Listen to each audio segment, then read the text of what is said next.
Good afternoon and welcome to this afternoon's program, the Holocaust Remembrance program here in the city of St. Paul. I'm Jessie Kingston. I'm the director for the Department of Human Rights and Equal Economic Opportunity, and we are thrilled to have you here. We are co-sponsoring this event with World Without Genocide. We are joined here today with Holocaust survivor Sam Rafowitz, and we will be hearing his story and having a discussion with him afterwards. And it is an incredible story to hear. Ellen Kennedy, Dr. Ellen Kennedy is the executive director from World Without Genocide. She'll be leading that discussion. And we also have here today the First Lady of St. Paul, Connie Coleman, and I'd like to invite her to the stage today to say some remarks. Thank you. Thanks so much. It's really quite an honor to be here today, and I want to thank you for joining us to remember the victims of the Holocaust, both those who survived and those who did not. The Holocaust is one of those things that have an impact not just on those who lived through it, but those who have lived after it. And really honoring this period of time is one of the most important things that we can do. I often paraphrase a quote from Maya Angelou in one of her poems where she talks about that if a human being has done it, we are all capable of it. From the most heinous of crimes to the most selfless acts of humanity. And although I think this is a difficult thing to hear the experiences from someone who has been through it, it's really crucial that we all remember that. We have an extraordinary privilege today to hear from Sam Rafowitz, a native of Warsaw, Poland, who survived the Holocaust through 5 concentration camps, including 2 years at Auschwitz. After liberation, Sam and his wife immigrated to St. Paul, where they raised their family and built their business, Northern Cap Manufacturing. Sam's story is told in a 30-minute documentary, Sam Rafowitz, Remaking a Life, which was released in 2011. So please join me in watching this film. It's my privilege to see this film for the first time today with you. So thank you, and we'll have a discussion afterwards, so please stay for that. Thanks. Sam Rafowitz. His license plate reads Zadie, which means grandfather in Yiddish. He enjoys breakfast with friends at Moe's Bagels, exercises daily, and can still sew a straight seam on his factory sewing machine. Sam has used his sewing skills since he was 16 years old, when he made his circumstances a little better by sewing. During World War II, Sam sewed a beret to thank a French doctor for secretly tending to a gash in his leg. Both the doctor and Sam were Jewish prisoners in a Nazi concentration camp. Now, Sam is celebrating his 85th birthday, and all that is behind him, except his story. This is a piece of Sam's story. Happy birthday to you. Happy birthday to you. Happy birthday, dear Sam. Happy birthday to you.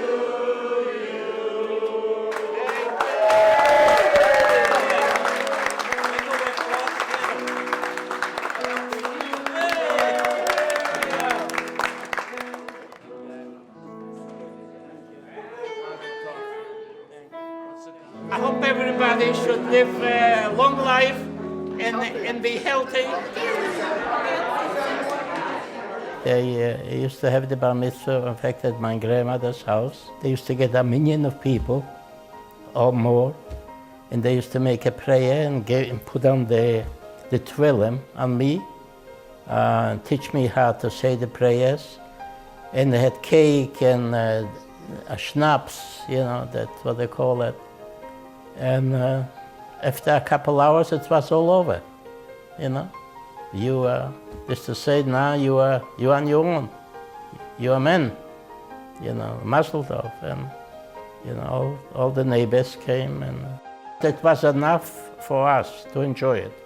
I remember that. Everybody was happy.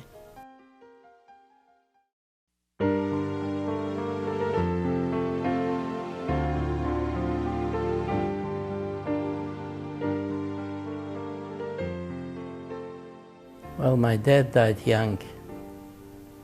My mother was mostly a supporter and also an uncle of mine. She used to be a manager in a big bakery in Warsaw.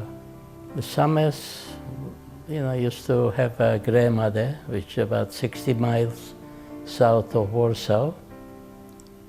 We called her Bobby Feiger, and she had a bakery. And I used to spend the summers there,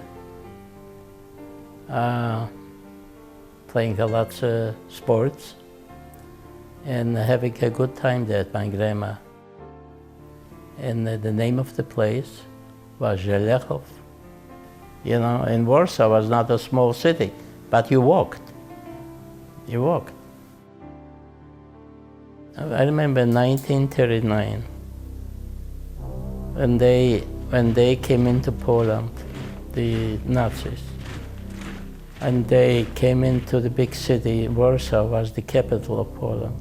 If they've seen Jewish people with beards, they caught them and they cut them up.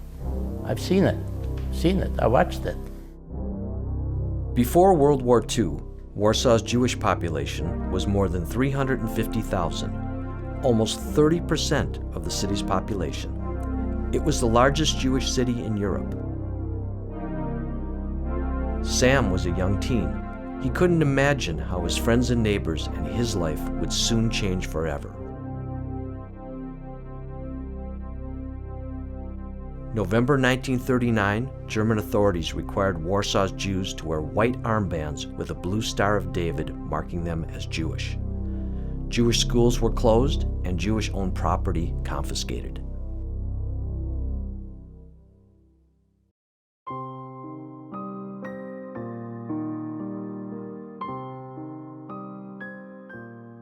October 1940, Germans established the Warsaw Ghetto. It was one of over 1,000 ghettos in German-occupied territory. Ghettos were a first step in separating and controlling Jews. All Jewish residents of Warsaw were forced to move into this area of the city. 10-foot-high brick walls were built, topped with barbed wire. The ghetto was then sealed and guarded.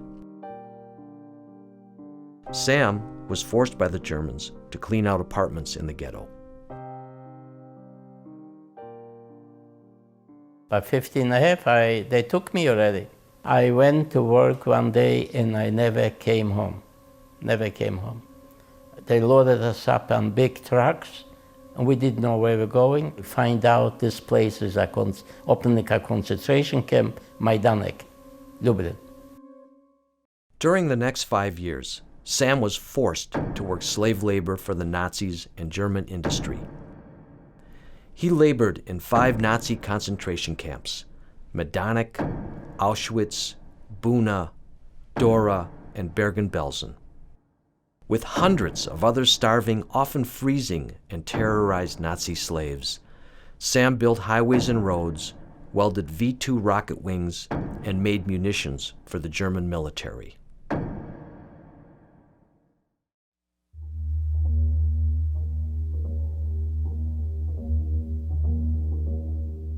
In 2010, Sam returned to the concentration camps with his grandchildren, son, and daughter-in-law.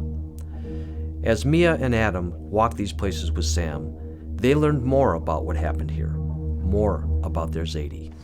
They drove us in, a bunch of youngsters from the Warsaw Ghetto, right here to Majdanek.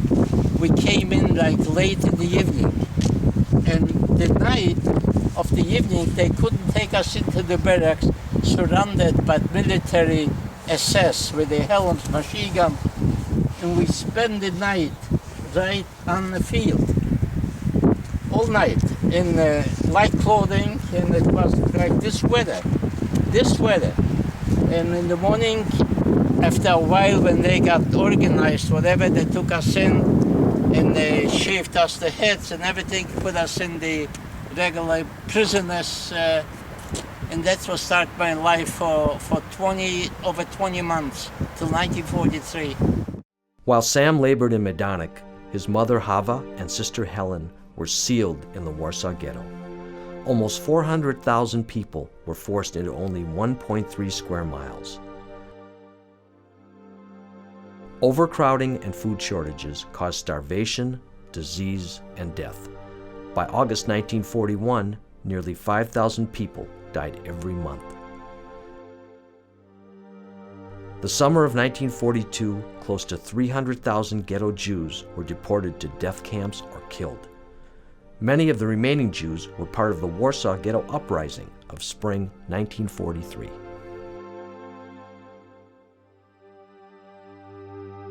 So every day in Majdanek was another day of survival. It was bad. They used to undress you, and you stood in front of those Nazi SS with the machine guns, and they looked at your body, naked. And if you had still a little meat, they saw that they could still have some work out of you, you go to the right. And the people, they didn't, they fell apart. They went to the left, you've never seen them again. We never have seen them again. They went the same day to the crematoriums. In Majdanek, we were working on a very cloudy, rainy day. And there was with us a young kid, he must probably 14 years of age, no more. A really nice, cute little boy chick. When we got in to counting us, one was missing. That little boy, he was chilly and cold, and they started to look around all over, and they found that little boy, cold and shivering, and standing under the roof that he shouldn't get wet. And they accused the little boy that he was trying to escape. One of the leaders from the SS says, "Aufgehangen soll er werden." Hang him. They took the little boy and they prepared the hang things, and they put the rope on that little boy's neck. He said in Polish, "Ostatnie chwili mojego życia." This is the last minute of my life, and he spit. Never forget it. He spit that guy who tied the rope right in his face. And they said, "Let the ropes down," and they hung him. And this is a scene, it's pretty tough to say. One officer said, "Piss on him." Excuse me for the expression. They all took out and they pissed on him, little boy. But he was singing that already. Who can imagine some scenes to see like this? One day, Sam saw a group of women at the camp. He thought maybe his sister Helen was there. That night, Sam risked his life and convinced a German guard to help him find and meet his sister. Helen and Sam met briefly. They hugged, talked, cried, and made a pact to meet at their home in Warsaw if they survived. One day I went to work. It was a rainy morning, it was in April. And we walked straight, and a woman coming this way, and then it was raining. Then my mother was in that line.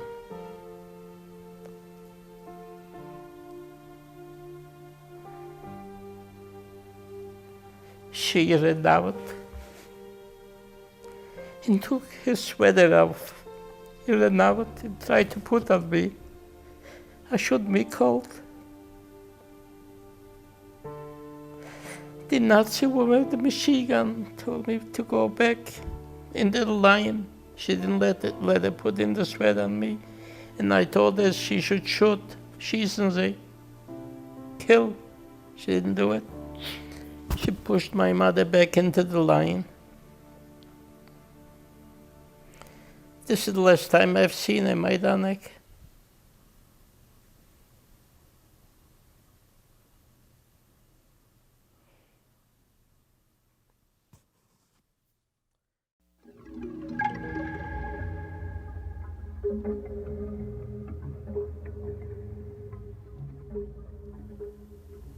We came into Auschwitz. Of course, we walked through the doors, and sign, we looked right away, Arbeit macht frei, work will make you free. And we stayed in a line, and they put on the numbers. 129, 552.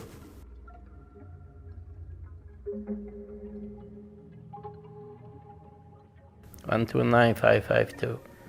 This was my name. Hurt. I turned away my head and he hit me. I was crying. I was screaming every time the needle went in like a shot. And they punched in every little thing. Took him time. And when you got this number, you went to work. Once tattooed, Sam was witness to the atrocities taking place in Auschwitz.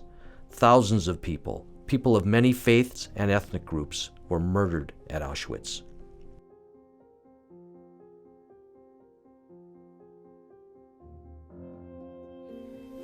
So they brought in gypsies, whole families, with the wagons, with the horses, for 7 days.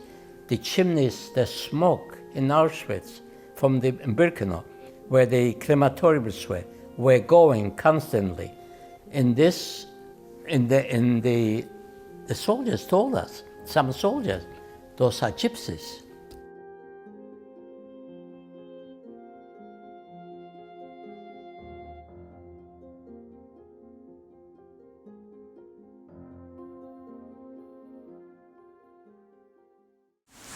At night, after a hard day of work, we used to sit down on the lower bunch of bed, with three, one, two, three. We used to see the chimneys going. We used to say, where's our God? Or where's God?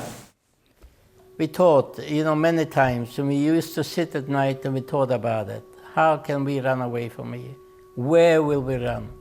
It was not easy. It was not easy. A Polish family will not take you in. You had those striped suits on. You had everything stripes. You're gonna go into woods if you can make it through the wiring barracks. Everything was electric. You touch them, you're dead.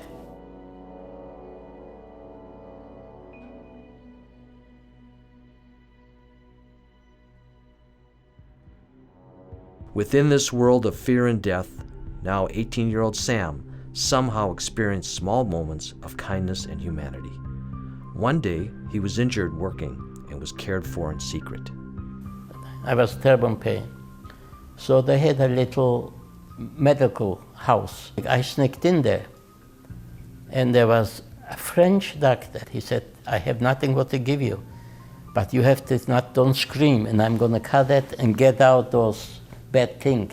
He said to me, you go back to your barrack, but tomorrow, no matter how pain you are, you better go to work, otherwise they take you out. And that's what I did. Sam got a needle, thread, and fabric, and sewed a beret for the doctor who saved his life. The sewing materials came from a Kappel prison guard. He made another beret for that Kappel.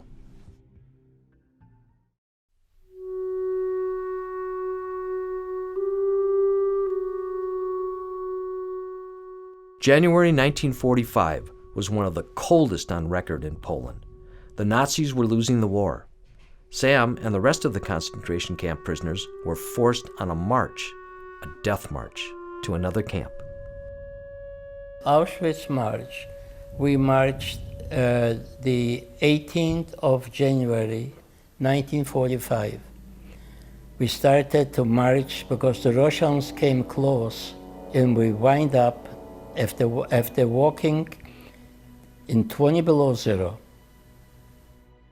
They marched for 70 kilometers in the cold.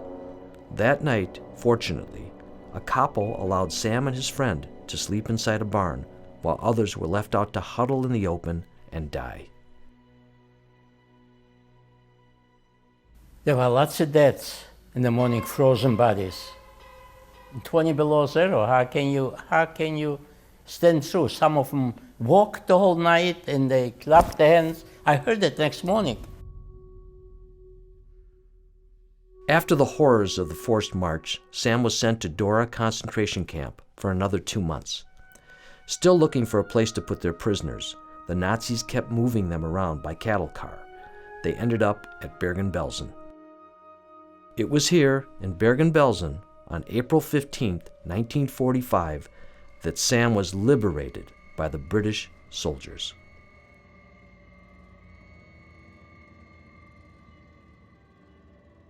I couldn't even walk anymore because for 2 weeks we didn't have any food. But I heard him announcement that we are free people. A whole army, liberated that camp. It was thousands of people. We were there, thousands. And after they saw me, they rushed me right away. I couldn't. They rushed me to the city and to a Catholic hospital. And I could not digest food, and they kept me there for 6 weeks. 78 pounds when I was liberated. They weighed me, 78 pounds. May 8th, 1945 was VE Day, Victory in Europe Day. Fighting was over.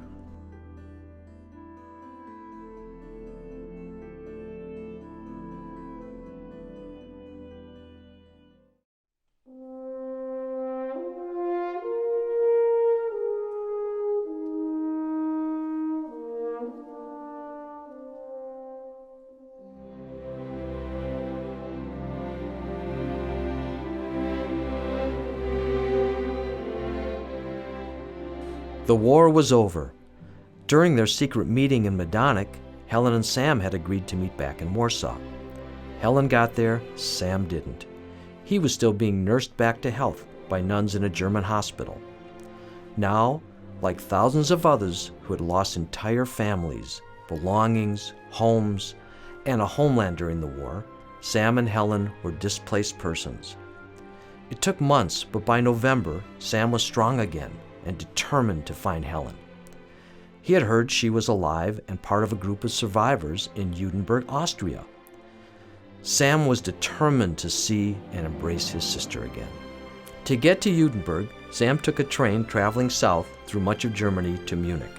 From Munich, he crossed the border into Salzburg, Austria, and crossed Austria into Judenburg.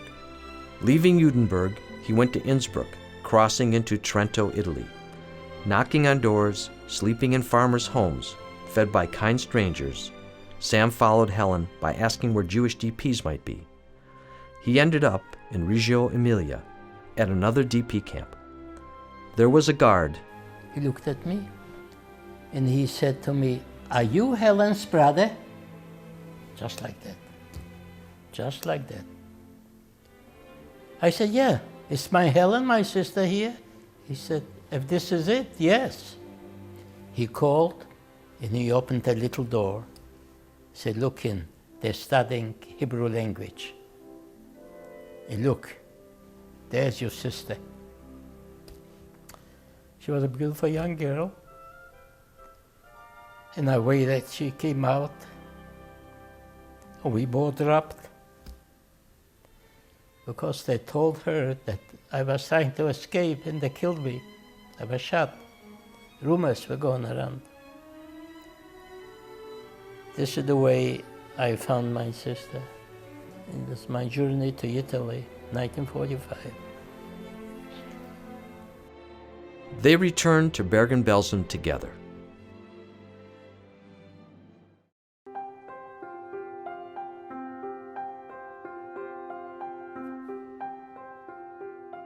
During the war, Bergen-Belsen was a concentration camp. After the war, it became a DP camp, a displaced persons camp. Survivors were looking for normalcy, and this was the first place many found it. From 1945 to 1952, more than 250,000 Jewish survivors lived in DP camps. There, they adjusted to a new life.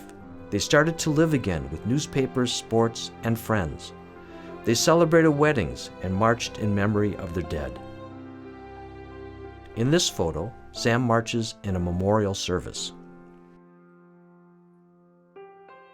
Allied governments planned to help DPs return to their homes, but anti-Semitism continued, and some Jews returned home to face brutal violence and sometimes death.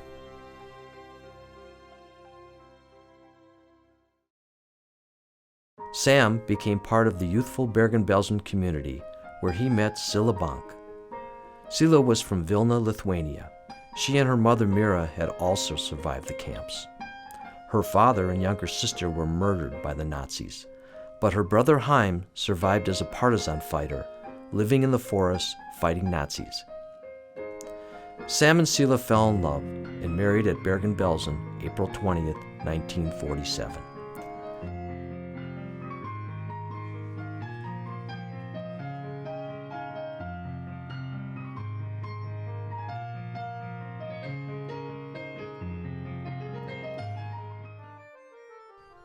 Sila was a singer and actress with the Yiddish theater that formed at the camp. When the theater troupe traveled to Paris, the young couple went there together.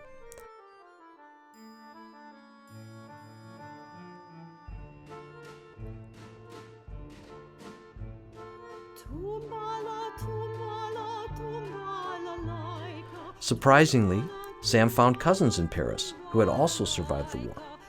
Working in their business, he learned commercial sewing, which would soon become his livelihood in America. In 1948, their son Ivan was born at Bergen-Belsen, Germany.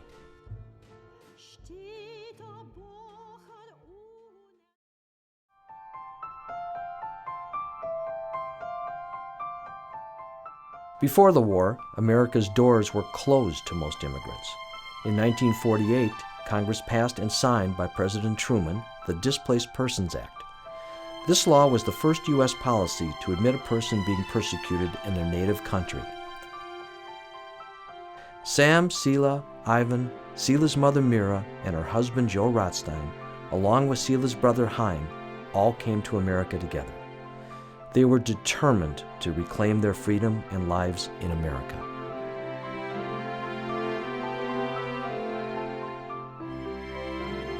This is the ocean that brought me in here. America. Oh my goodness. Yeah. Some went to Australia, some went to Canada, lots of them went to Canada. They couldn't come to America for one way or the other. You know, later Truman brought me in. When I thought about America, at the beginning, I didn't know what to think, but I think I'm glad I'm here. I'm a free person, and my mind was right away to get a job, to get to work, because I had a wife and a child, and I got a job. Sam, Sila, and their family were relocated to St. Paul, Minnesota, November 1949. They had 2 more children, Ken and Charlene. Sila's brother, Chaim, had learned the hat trade from his father in Lithuania. Chaim and Sam decided to start a cap business. They needed samples. Working other jobs during the day, they sewed samples at night. My first sale made up some trooper hats, bomber hats. I took him up to Dayton, an Italian buyer. He used to buy him from Miller. And he looked it over, and he said, "It's a nice set." Anyway, I got the order, but I needed some money to go get a few machines to set up. So I go to Northwest National Bank. I went all by myself. Came up to the bank Monday morning, and I said, "I want to get a loan." He wants to say, "Who are you?" I said, "Well, we're going to open my cap company here. Do you have any collateral?" I said, "What's that?" That's the way Northern Cap started. I guess because that's the way, little by little, it started to work.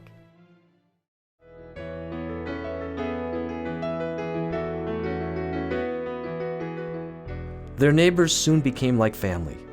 Many were also Holocaust survivors, and together they raised their families and made a new life.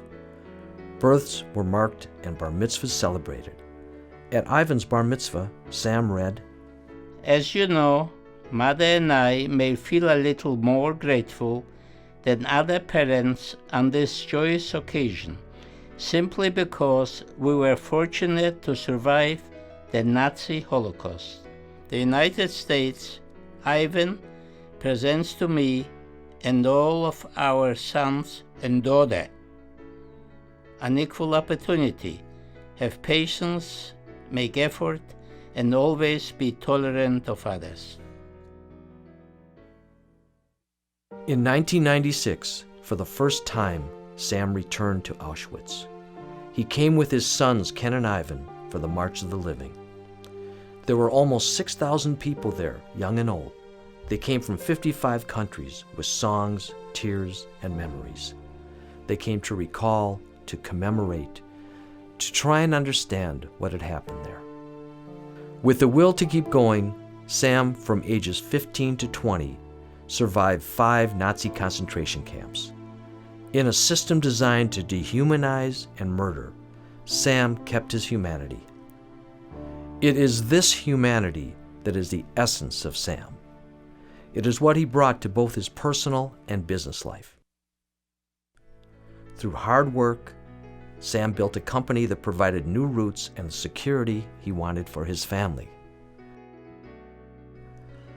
As Northern Cap grew, his sons Ken and Ivan joined the family business. In 2008, it was purchased by an international accessory company. Sam continued to sell for the company, retiring in 2010. In 2010, at the age of almost 85, Sam again returned to the concentration camps. Sadly, his wife Sila had died 3 years earlier.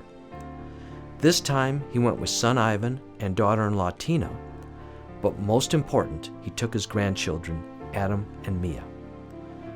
Again, Sam walked the paths of Auschwitz. Again, he saw the piles of shoes, the suitcases, the eyeglasses. Now, Adam and Mia have come to realize and will never forget the horrors and inhumanity their grandfather lived through. They will always know what discrimination, intolerance, and hatred can become.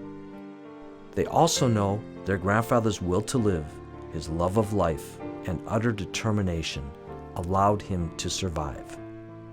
In America, he struggled to recreate what was stolen from him, to rebuild a home, a family, a life.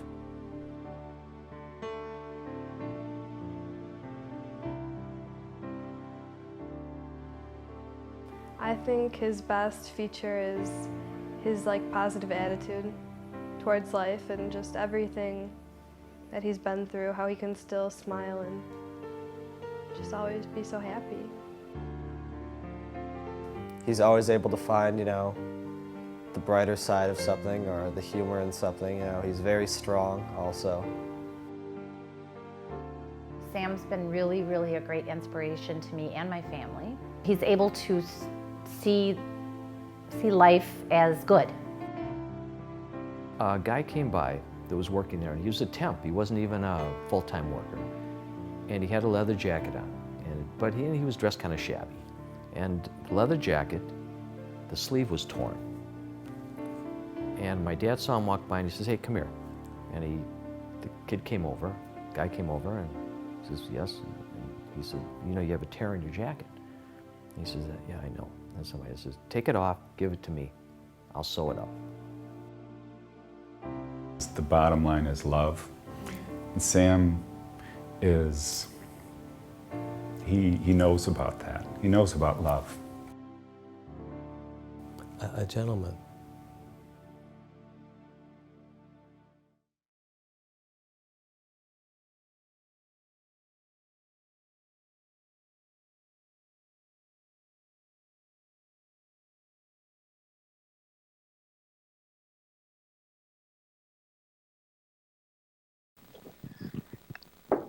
Well, Sam, I don't think there is anyone in the room here who isn't incredibly moved from the atrocities that you have gone through and with many, many, many others, and the incredible, hopeful, entrepreneurial, joyful spirit that you have now is just so inspiring. I'd like you all to welcome Ellen Kennedy, who is the Executive Director for World Without Genocide, and Sam Rafowitz.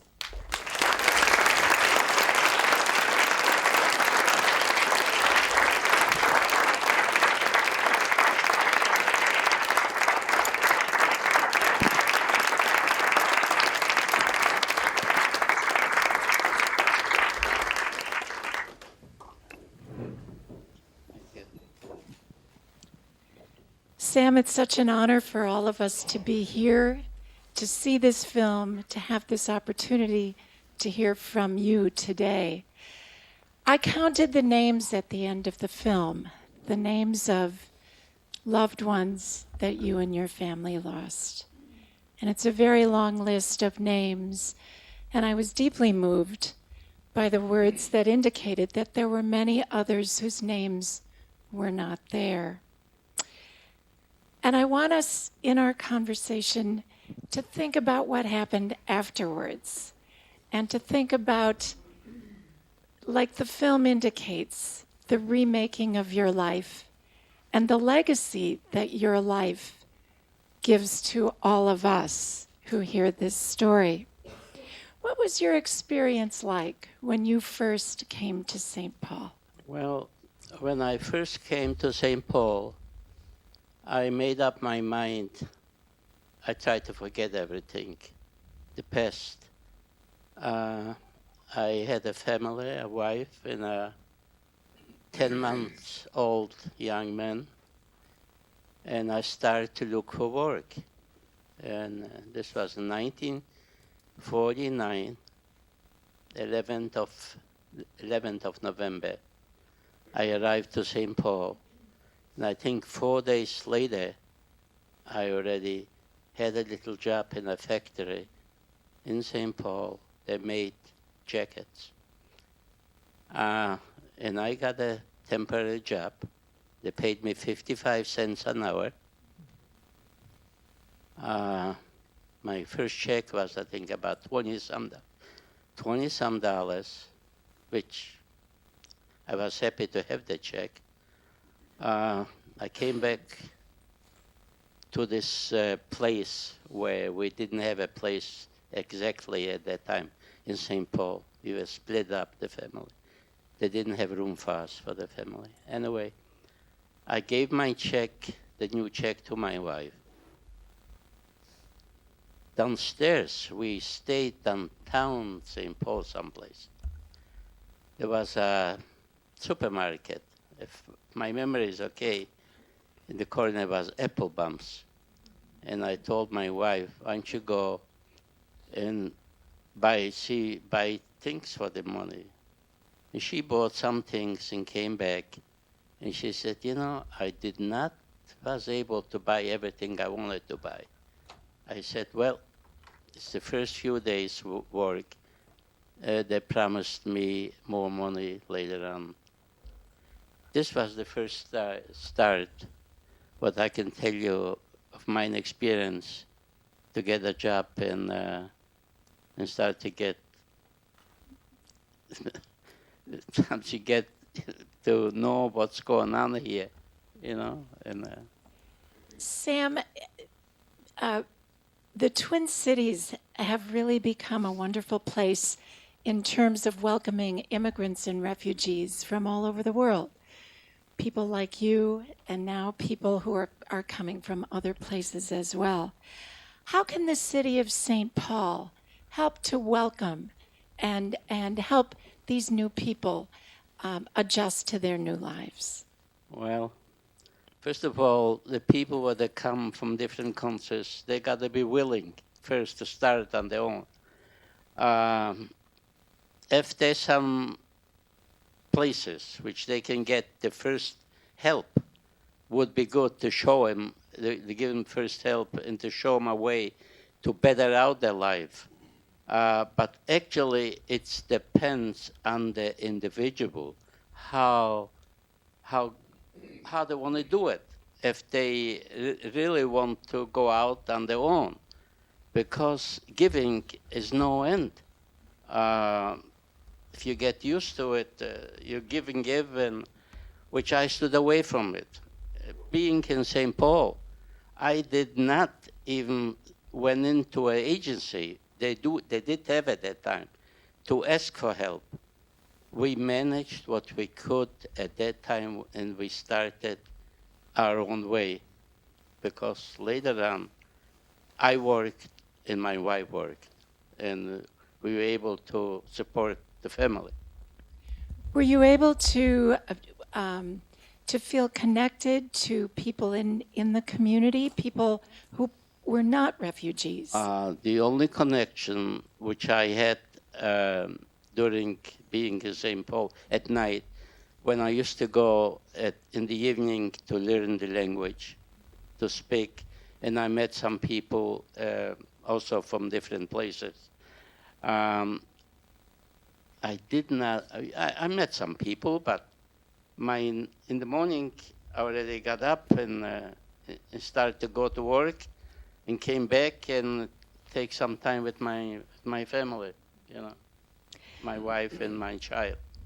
What can we as the city of St. Paul, or as people here in our own community, do to honor the victims, the survivors, the rescuers, and the liberators of the Holocaust? You have to take them out and talk to them, and be friendly with them, and give them the first a nice hello when you see him, and that's about all. I'm not going to say to set up special places to give out money or something like this. If they need this first help, some of them, they should be a place to help them. They have children. Sometimes it's not so easy to get working places or something like this, especially with a bad economy, whatever, right now. So when the family gets, they have to be able first to be able to stay on their own 2 feet and keep looking for the future. I know that you were telling me before today's program began about many talks that you have given in the last few weeks and others that are coming up. Tell me a little bit about why you do this. Since I retired in the 80s, I made at age 85. 85. I wish I would work again.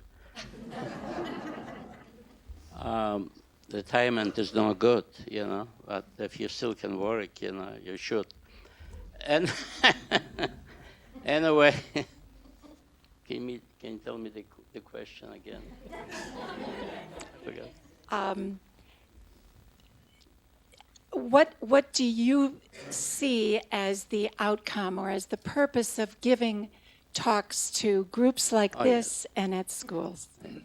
When I retired, I made up my mind. I had calls. Sam, would you talk about the Holocaust?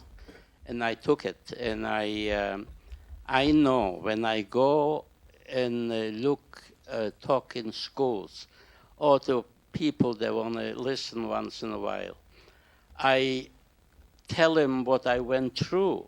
I talk to what I lived through, and in that, it's also a wish that something like this, I tell them, should never happen again to any nation, any religion, any people, no sort, the human. It should never happen again.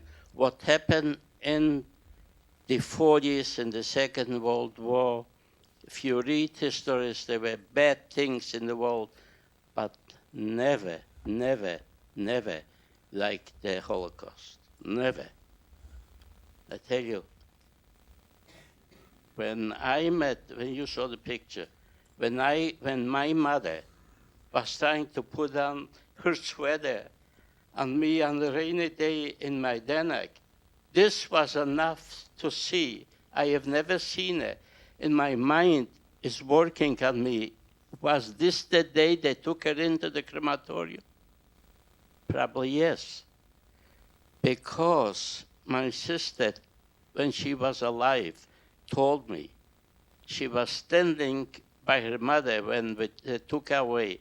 And my sister says, I want to go with my mother. And the SS smashed her, and he told her in German, my sister used to tell me this, you are young. Du bist young, du musst arbeiten. You are young. You come later, meanwhile you were still working. You have to work now. So how can we forget this? That's why I made up my mind to talk about whatever I lived through, so the people should have an edge to understand that I was not the only one what I went through. There were millions, thousands, which they were liberated. They went through this kind, better or worse. They went through what I went through. You took your sons, Ivan and Ken, and their families with you to Europe. Ivan and your granddaughter Mia are here today. What do you hope your children and your grandchildren will take forward as your legacy? Well, they're grown up, and first of all, my grandkids grown up in an education. And what they have seen, it's going to be with them for a lifetime. And I don't know what their life is going to bring for them, but I never know. They might become leaders in a future country, so they will know how to handle that. They will always remember what their grandpa told us, what he went through, and what I've seen when I took him to Auschwitz, into the other camps. What do you think each of us can do to help combat indifference and hate and discrimination? Oh, we can do a lot. First of all, we have to get to talk to the people and to show them a friendly hand that I am white or the other one's got another color. It does not make any difference. We all human, and we have to be friends. And that's all that we can do, show them a smile face and greet, good morning, good night, good afternoon. What would you like people to remember about you and your own experience? I will people remember that I was a normal child when I grew up. My young years in Warsaw was school and sports. And they should remember that I did not grow up to be in a Holocaust, be a prisoner. For what? I grew up a nice young man from 15 years of age, and they got a hold of me. And that's what I'm sitting here now and tell you my story. There's one word to it. We have to recognize that all religions and nationality and colors of him, we all human, and we all entitled to the same normal life.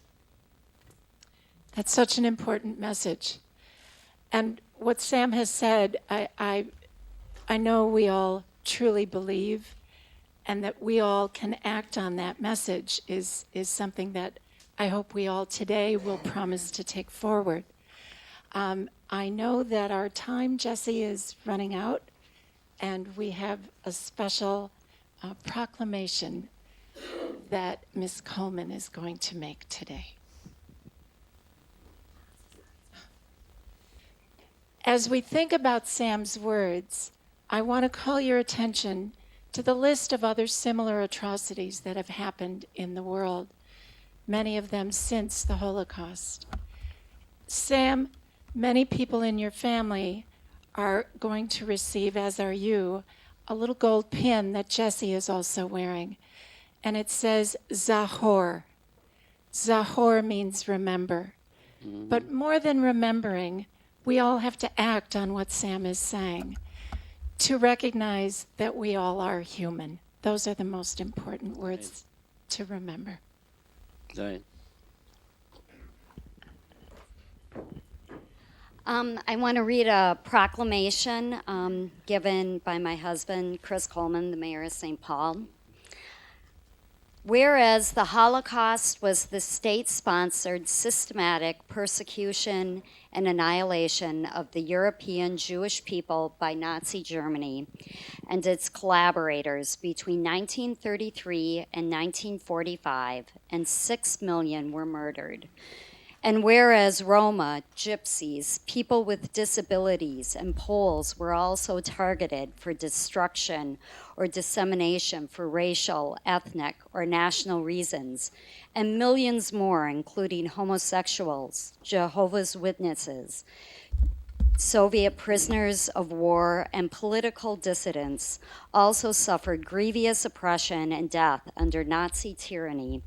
And whereas we, the people of the city of St. Paul, should always remember the terrible events of the Holocaust and remain vigilant against hatred, persecution, and tyranny. And whereas we observe Yom HaShoah, Holocaust Day of Remembrance, in memory of the victims of the Holocaust and in honor of the survivors, as well as the rescuers and liberators. And whereas Sam Rafowitz, survivor of the Holocaust, and has the courage to tell his story to honor those men, women, and children who died and those who survived. And whereas through his life and message, Sam Rafowitz reminds us to confront injustices, find goodness, and appreciate the tremendous gift of family and peaceful life. Now, therefore, I, Christopher B. Coleman, Mayor of the City of St. Paul, do hereby proclaim Friday, May 9th, 2014, to be Sam Rafowitz Day.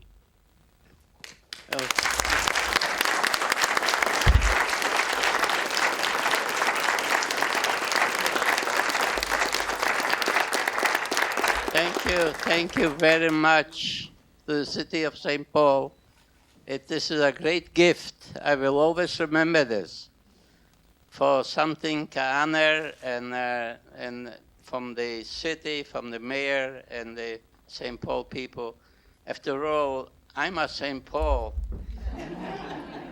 And let me tell you, the gift for me when I stepped into St. Paul in 1949, that was already my gift, the same as I'm getting today from the city, because I was a free and man I could live in a free country. So thank you very much for the honor, and I appreciate it. And I'm going to remember this very, very in my mind and my family also. Thank you. Thank you. Thank you.